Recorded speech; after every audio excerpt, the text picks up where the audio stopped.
This is probably what comes to mind when you think about North Korean propaganda. 완전 상강! A hawkish newscast about the country's battle with the US. Or videos with triumphant music of North Korea's leader Kim Jong-un inspecting missiles. But recently, the country has been putting out something different. Hello, my dear friends. I wish this beautiful April day could cheer you up a little bit. This is Una.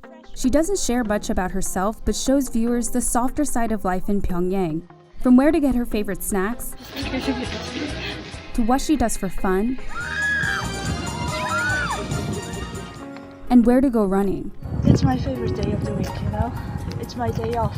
She speaks to her viewers in English, though some videos from her channel are subtitled in Chinese, while others in French, all in an effort to target an international audience. They need to do something to kind of counter this image of them just being troublemakers that want to start wars. It's not talking down to the viewer. Today is kind of special day for students. To sort of give you this feel that you're getting something that's very real. This is really aimed at public opinion, and public opinion can shift political policy. While it's difficult to independently verify what's going on inside the country and North Korean officials didn't respond to our request for comment, outsiders who study the regime's media say the leadership is trying to rebrand its international image.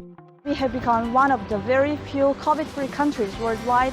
And revamping its propaganda machine could sway how outsiders view the country's handling of the coronavirus pandemic. It's very different from anything we've seen before. Martin Williams is a researcher with the nonprofit organization 38 North, and he's been watching how North Korea's broadcasting has evolved over 2 decades. One of the country's early forays into tapping an international audience was in the late 2000s, with a YouTube channel for state media broadcasts. It's completely impossible for anyone in North Korea to just sort of start a channel and upload these videos without there being official approval for it. In the last couple of years, other accounts have emerged on the internet, and Una's videos are not staged like the broadcasts created by North Korean state media. She doesn't sit behind an anchor desk and is often outside. Some of the videos even include blooper moments. North Korea seems to be slowly evolving in the way that it's trying to tell its story to the world. We're 20 years into the 21st century, but I think this is the first 21st century style propaganda that North Korea's tried for the international audience. Though it couldn't be determined who's exactly behind these channels, Echo of Truth and New DPRK are now drawing more than 37,000 followers. On Chinese social media platform Weibo, the New DPRK account has more than 500,000 followers. Analysts say this evolution of North Korean propaganda is probably inspired by China. This is Tibet. In the next 20 days, we'll take a grand road trip, which also tightly controls its media to sway opinion at home and abroad. We'll also learn Tanka scroll painting, horseback riding, knife making, and dancing.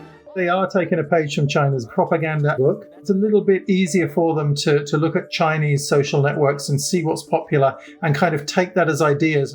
Among the several dozen videos uploaded this year, one theme has come up frequently. The fake news is the last thing we need in such fierce battle time with COVID-19. These videos debunk what outsiders have said about North Korea's handling of the coronavirus outbreak.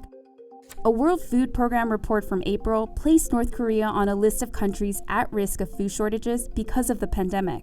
A few days later, Una took viewers to a supermarket in Pyongyang. As you can see, all the shops are fully stocked with products and food to satisfy people's demand. North Korea's economy was already hit by sanctions, and economists say the pandemic will likely hurt growth this year. Recently, a Western media reported about DPRK's economy, so I'm here today to check it out.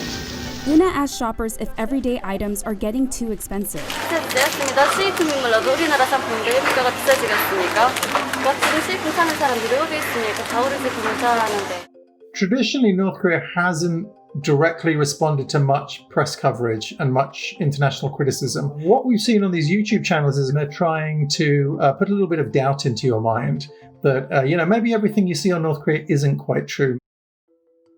North Korean authorities have also repeatedly claimed the country has had 0 coronavirus infections, though state media reported one apparent case that was imported by a defector who had returned in July. Foreign media and North Korea watchers have been skeptical about the claim.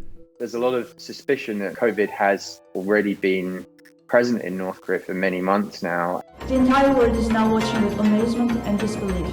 In this video from March, Una explained the regime's secrets to stopping the virus. The message from North Korea was that this sort of well-running society that you have and this efficient government that you have, Our respected supreme leader has foreseen everything at the very beginning. an efficient health system that's able to maintain hygiene levels which other countries weren't able to do. It's hard to tell how effectively North Korea's new propaganda will sway foreigners, but Una's YouTube channel is already getting many more views than another one of the regime's state media accounts that was set up around the same time in 2017. I think if the audience continues growing, I think the next thing you'll see is North Korea putting a bit more money into some of these videos, and they're going to continue trying to refine it, because it's the same as any propaganda. It's all about international public image. The nation, the land, the freedom that I can call my life.